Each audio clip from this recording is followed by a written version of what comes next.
All right, guys, Breinfuel game of the day. In fact, boom, let's go right over to the board. Breinfuel game of the day. This one is actually another one, in fact, an extension of the first game that we have for Brooks Chandler here, who was actually in the chat.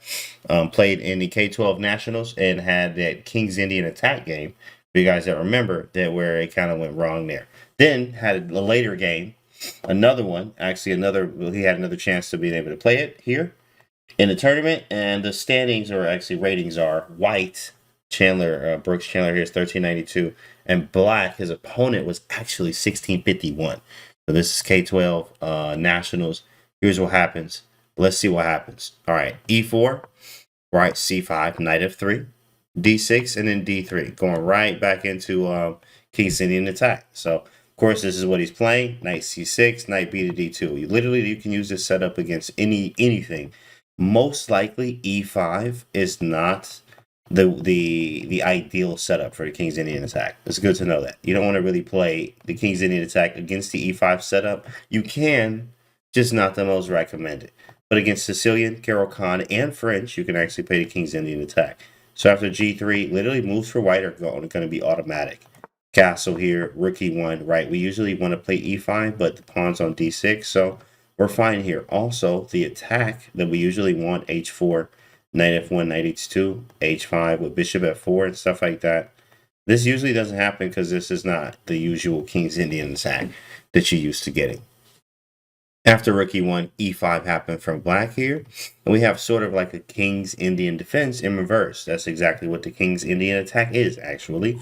So this move from white here was very nice. A4. Can someone tell me what A4 does? What A4 does. So Brooks here definitely did some homework, and he went back and he was able to pull out some different moves in this game, because that first game he played that we looked at was a loss. So the A4 move does exactly what? What on earth does A4 do? There's so many other moves that I can do. I mean, it prevents B5. He says, Androso says it prevents B5. Why is B5 important? Androso, space and stops black from attacking the queen side. Correct, but why is B5 important? Why would black want to play B5? Black got nowhere to attack now. Okay, I like that. The reason for B5 actually is the knight. To plug knight C4 and D6. Correct, very good. The knights can't go to C4 if B5 is allowed. So A3, B5, the knight's cramped. The bishop is like locked in. You have to go this route, which I mean you could still do, but you probably wanted to go the other route. A4 gains space, which is good. After A4, D5 happens from his opponent. Kind of opens up the game. I think a little bit premature here because white was able to attack immediately. Knight C4 was good, hitting E5. Rook E8 and then A5. Look at the space, right? Brooks doing well. Doing very well here from Brooks. A5, F6, and he moved the knight around to D2. A little bit of rerouting. Couldn't really figure out what to do with the bishop. I thought this was a pretty cool reroute because he has a clear plan in a way. So knight went around, bishop went to E6, and then knight over to E4, hitting the C5 pawn. Pretty nice, right? Brooks did much better this game. Much better this game. And then after queen E7, in fact, the accuracy here had to be pretty high. It had to be, especially after these next few moves. After queen E7, rook's on the file. All right, chat, it's on you. What are you going to do in this position? Cypher Supreme, good to see you, bro. What do you do in this position right here? Now, get it, this is why you always ratings are just a number in a way until you get to a certain strength where it can tell you what your relative strength is. But to make this move here, you got to be much stronger than 1300, like his rating says. White to move. Knight C to D6 from Cypher Supreme. What else we got here, chat? This move right here is a stunning move, in fact. I thought it was pretty fire. It's actually #1 on the engine, too, as well, believe it or not. Believe it or not. Brooks, this is an over-the-board game. He finds it, Cuddly Kami got F4. Yeah, he played it over the board, bro. F4. F4. Big dog move. Big dog move. And after f4, e takes f4. He went into it, bro. Look at this. It looks like he has lost his mind to take this pawn here. So after e takes f4, how do you respond here? Again, another strong move, number one from the engine. What do you do now, chat? What do we do about it now? C2 says Ice Cream Emperor. Cypher Supreme. You see that? Yeah. Knight e to d6 now from Cypher Supreme. Cypher Supreme wants to go in there now. That's right, guys. Knight e to d6. Pretty good stuff. Knight e to d6. He just hopped right in there. Hit the rook. Hit the rook, and bishop takes d5 is on the cards. Right? So black plays this move right here. I thought this was clever. Doesn't work. Immediately is like losing. But look how cool this move is right here. 93. Jeez. Whoa. Oh, snap. You didn't expect that one, did you? Right? 93. And it's like, whoa, but then it's really like face blockage. Because it doesn't do anything, really. I mean, it looks great, but, you know, what do you do next, chat? What do we do about it? What do you do next? Cypher Supreme says, take it. Exactly. Bishop takes e3. Get rid of this piece here. Boom.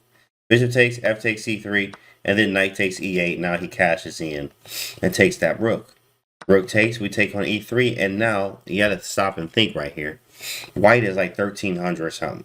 Brooks here. Black is 1,600 something. So if I flip the board here, and I'm playing black, I am feeling the pressure. I have two bishops, and I'm like, what did I get myself into?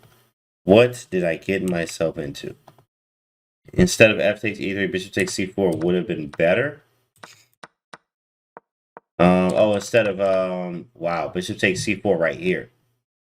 Oh, but looking at the engine right now, actually, f takes e3 is still better, apparently. Across the line, you got to go. Come on, Nick. That's right. He's giving us some knowledge right now. Bishop takes c4. And then it actually runs into this line, which is nuts. Takes. And apparently he's okay still, somehow. Surviving. Somehow he's barely hanging on. The engine's like, no, he's not. It's +5. He's like, yo, he's up a rook, and he's not even up a rook. That's how you know it's bad. Like, the engine's like, yo, White's up a rook, but you're not even up a rook. So it's like ridiculous. So it's really, really bad. Really bad for black there. Really bad. And plus, you know, you're playing a human as well. So knight takes e8. We fast forward to this position. He takes on c6 here. Now let's go back. Right here, bishop takes c6 is a move, but it's not a necessary move. And this is where, in fact, unless you have a concrete, I am winning on the spot move, right? You know, bishop takes c6 a lot of times can be problematic due to the fact that black has the double bishops. So yeah, it has the bishop pair. The light squares are now whites. In fact, you could play queen f3 right now, queen e2, queen d2, queen f1. Right, and then double the rooks. Well, actually, queen d2 is blundering, maybe? No, you have rook takes e8, then take. I was not happy with myself after bishop takes c6 because of those two. Yeah, exactly. We gotta be very careful. These bishops are monsters, right? So after taking immediately, unless you have something concrete, you don't do it. Right. Yeah, that's just the rule there. You have to find something else. Takes, and you play queen f3. Now, luckily, I can't go bishop d5 due to this. But that's exactly what I'm trying to do. Right, as quickly as possible, and I'm trying to save my queen, which he does, queen d7, with the idea of eventually moving the rook and trying to hit you on the light squares and maybe get some counterplay. If I get bishop c6 and queen here, you know, you could be mated. And this is how strong players are able to beat you in positions where you're actually winning, because they just know the plan, right? What's the plan? You got worse light squares, I'm going to put my bishop there. Right, pieces went up, pawns went down. Correct. Okay, so queen d7, c3 from white. Rook's here, rook d8, he moves out the way. Now what we should do is put pressure on the piece. Pin it for win. Don't even think about it. Boom. Right, forcing a bishop f7 maybe in many cases. And we just start mopping up stuff. c3, I think he was just trying to stop a pin. Which makes sense. Rook d8, rook a to e1. So now he did double, and then bishop to g4, hitting the queen, starting to highlight them light squares. Right, look at this. Look at all this right here. Luckily, he can't get to you. Because if he can, that would be a problem, right? So bishop h6, he hits the rook. Is that just rook e7 on the spot? That's right. That's what he plays. Queen takes d3, and here we go. Here we go. Y'all ready for this? Are y'all ready for this? Number one move on the engine. Go. Go right now, chat. Find it. What is it? Brooks laid a shot here to let you know that I am not just a 1300. JD says 95.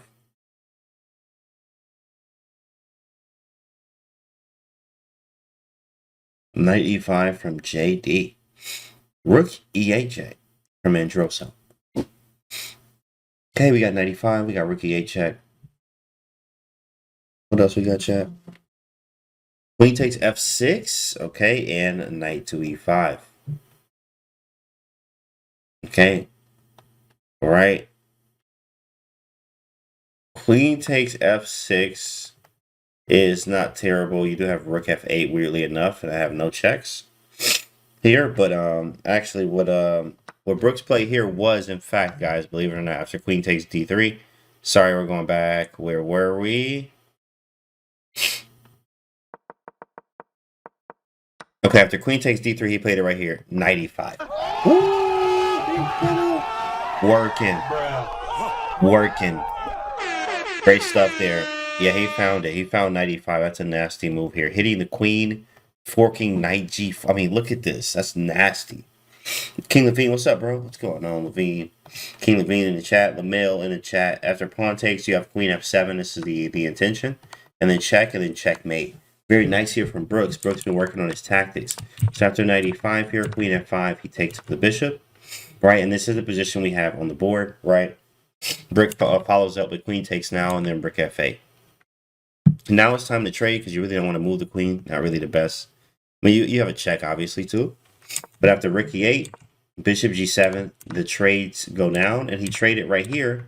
And then he says, I won the game later. I had just a minute or two left on the clock. That's what he has in his own notes. But here he went on to win this game. Now, actually, in the other Breinfuel game of the day, he had a King's Indian attack. He lost it. The ideas weren't there. This was sort of similar. In fact, he was actually had a better position. But here he felt more confident. The guy was 1,600, 300 points higher rated, and he was able to clean up here. He was very, very able to clean up here. So shout out to Brooks Chandler there. So hopefully he learned, obviously, there. Of course, I think the biggest takeaway there is definitely try not to give that bishop up, especially the King's Indian attack bishop. That's the one that you got to keep. It's almost like giving up the King's Indian bishop, but you got to be very, very, very specific when you give it up. So good stuff there. Big shout out to Brooks Chandler in the chat for that. Good stuff, big fella. We'll see you on the next one.